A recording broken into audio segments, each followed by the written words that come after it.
जेवढी पोरगी दिसायला भारी असते ना दाद्या, तिचं गणित एवढं भारी असते ना दाद्या, लिमिटच्या बाहेर. नीट लक्ष द्या. लोक 25 भागिले 5. जी पोरगी दिसायला भारी असते तिचं गणित एवढं टॉप लेवलचं असतं ना दाद्या, तिला जर तुम्ही गणित दिलं 25 भागिले 5, ते डायरेक्ट नजरेत आन्सर करते. 5 5 25, 5 5 25, डायरेक्ट 55 म्हणणार दाद्या.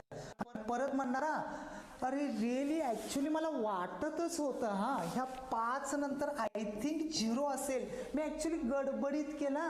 ही ज्या पोरी हुशार असतील ना, ही यांचं गणित असते बघ. आणि ऍक्टिंग तर एवढ्या भारी करणार ना, ऍक्च्युली मला वाटतच होतं तिथं नेमकं 0 असेल, पण मी थोडं कन्फ्यूज झाले. एवढी भारी ऍक्शन करतात ना, खतरनाक दादा.